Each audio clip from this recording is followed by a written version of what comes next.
Whale sharks belong to a lineage older than trees. They evolved long before dinosaurs walked the earth.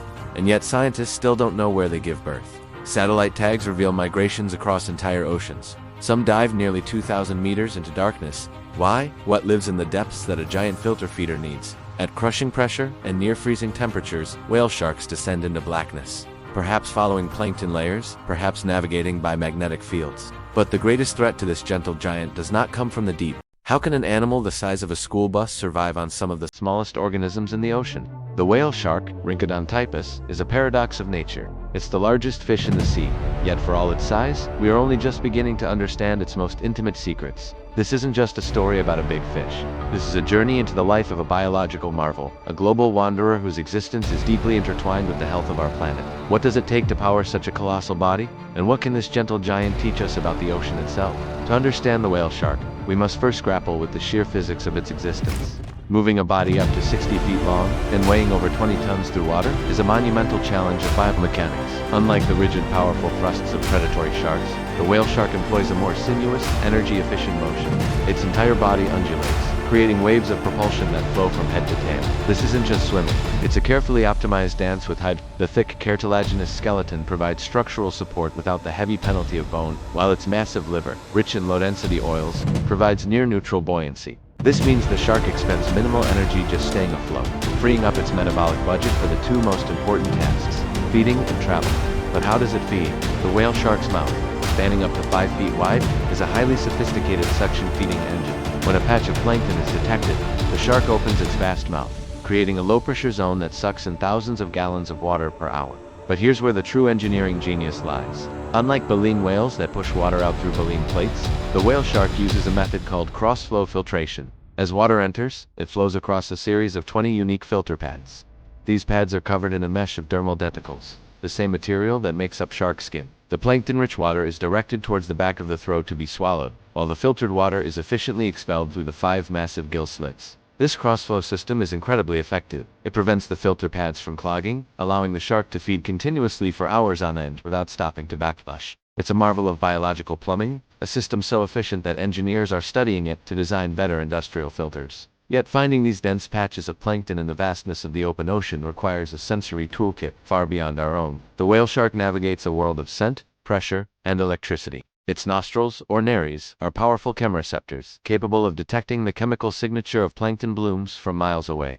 Specifically, they're hunting for dimethyl sulfide, a compound released when phytoplankton is grazed upon by zooplankton.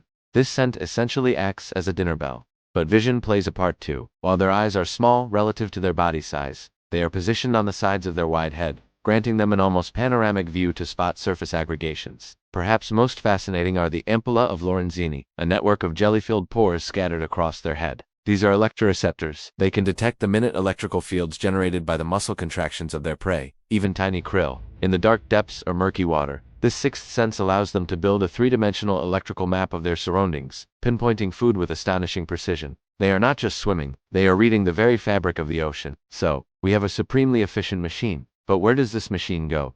That question opens up one of the greatest mysteries in marine biology. For decades, we saw whale sharks as solitary wanderers, chance encounters in a lonely ocean. But is that the whole story? Long-term satellite tagging and photo identification databases, where individual sharks are recognized by their unique spot patterns, are painting a very different picture. Scientists are uncovering what's known as a fission-fusion social dynamic. This means that while they spend much of their time alone, they frequently form temporary non-random aggregations. Individuals will meet up, travel together for a period, and then go their separate ways, only to potentially reunite with the same individuals years later at the same feeding site. Are these just coincidences, or are we witnessing a form of long-term social association? The evidence points to the latter. Sharks appear to prefer associating with individuals of a similar size, and some pairs have been documented together across multiple years and locations. This isn't a wolf pack or a dolphin pod, but a fluid, complex social network that we're only beginning to map. It raises tantalizing questions. Do they recognize each other? Do they communicate? How do these social bonds influence their survival and navigation? An even more profound enigma has haunted researchers for a century: the mystery of the lost years. We see large adults at feeding sites and occasionally find deceased newborns. But where are the juveniles? Where do whale sharks spend the first years of their lives? For most of its history, a whale shark between 1 and 10 feet long was virtually invisible to science. The prevailing theory was that they spent their youth in the deep, open ocean, far from coastal threats. But recent, groundbreaking discoveries are challenging this. In the remote St. Helena Island, in the South Atlantic, a nursery ground has been confirmed, where equal numbers of male and female juveniles congregate. This suggests that at least some populations have specific, critical nursery habitats. More than that, advances in isotopic analysis of their tissues are allowing scientists to read a shark's life history. By examining the chemical signatures locked in their vertebrae, we can trace where they've been and what they've eaten throughout their lives, slowly filling in the blanks of these lost years. The global search for these nurseries is one of the most urgent priorities in whale shark conservation, because protecting the adults is meaningless if we can't protect the next generation. The whale shark's influence extends far beyond its own life. They are ecosystem engineers, shaping the very environment around them. Their prodigious appetite for plankton helps regulate marine food webs at their base. But their role doesn't end there. By traveling vast distances, they act as a biological transport system, moving nutrients across entire ocean basins, a process known as nutrient cycling. When one of these giants eventually dies and sinks to the seafloor, it creates an event known as a whale fall, though in this case, a shark fall. This massive influx of organic matter creates a unique, temporary ecosystem in the food-scarce deep sea. A succession of scavengers, from sleeper sharks to hagfish and bone-eating worms, will colonize the carcass, creating a hotspot of life that can persist for decades. The whale shark, even in death, gives life to the ocean. From a solitary giant, a new picture emerges, a social, mysterious, and vital component of the global ocean system. But in our modern world, this ancient wanderer faces unprecedented threats. How do we protect a species that knows no borders? The future of the whale shark is a story of coexistence, a delicate balance between human activity and the needs of a marine leviathan. The front line of this effort is conservation science in action. Researchers are employing cutting-edge genetic techniques to understand the global whale shark population.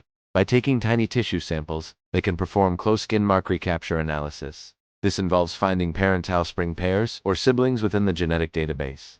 By knowing how often these related pairs are found, scientists can estimate the total number of breeding adults in a population with far greater accuracy than visual surveys alone. This is critical for assessing whether populations are stable, declining, or recovering. These genetic markers also reveal the connectivity between different aggregations. Are the sharks in the Philippines breeding with those in Indonesia? Is the Atlantic population isolated from the Indo-Pacific?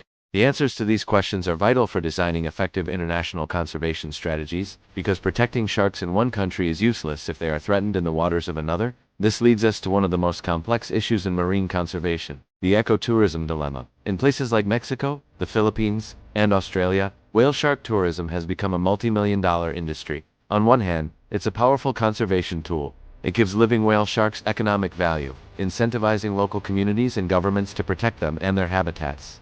A shark that is worth more alive to tourists than dead to fishermen is a shark that is more likely to be protected. This shift from exploitation to appreciation is a massive conservation win. However, it's a double-edged sword. Unregulated tourism can lead to harassment of the animals. Crowds of snorkelers, boat traffic, and attempts to touch the sharks can alter their natural feeding behavior, increase their stress levels, and even cause injuries from boat propellers. The key is sustainable management. This means strict codes of conduct, maintaining safe distances, limiting the number of boats and people in the water at any one time, and prohibiting flash photography and physical contact. When done right, ecotourism funds research, fuels local economies, and creates a global community of ambassadors for whale shark conservation. But when done wrong, our love for these animals could inadvertently harm them. Finally, we must confront the most pervasive threat of all, a climate-changed ocean. Whale sharks are inextricably linked to the rhythm of the seasons and the productivity of the sea. Their migrations and aggregations are timed to coincide with mass spawning events of coral and fish, and seasonal plankton blooms. But climate change is disrupting these ancient rhythms. Warming sea temperatures can cause coral bleaching, killing the reefs that support the fish whose spawn the sharks feed on. It can alter the timing and location of plankton blooms, creating a mismatch between when the sharks arrive and when their food is available. Ocean acidification, caused by the absorption of excess carbon dioxide, threatens the tiny shelled pteropods and other calcareous plankton at the very base of the food web. For an animal that relies on finding dense patches of food, any disruption to ocean productivity is a direct threat to its survival. The whale shark is a sentinel species, a giant canary in a coal mine. Its health is a direct indicator of the health of our oceans. Protecting the whale shark is not just about saving one magnificent species. It's about protecting the entire marine ecosystem upon which we all depend. The story of the whale shark is the story of the ocean itself. It's a story of incredible biological design, of mysteries that span the globe, and of a future that hangs in the balance. From the physics of its movement to the social complexities of its life, this gentle giant challenges our understanding of what's possible in the natural world. Its journey is a powerful reminder of the interconnectedness of life and the profound responsibility we have to protect our planet's wild heart. The more we learn, the more we realize that the fate of this ancient wanderer is tied to our own. Thank you for joining us on this deep dive. If you want to explore more stories from the frontiers of science, make sure to subscribe and join our community of curious minds.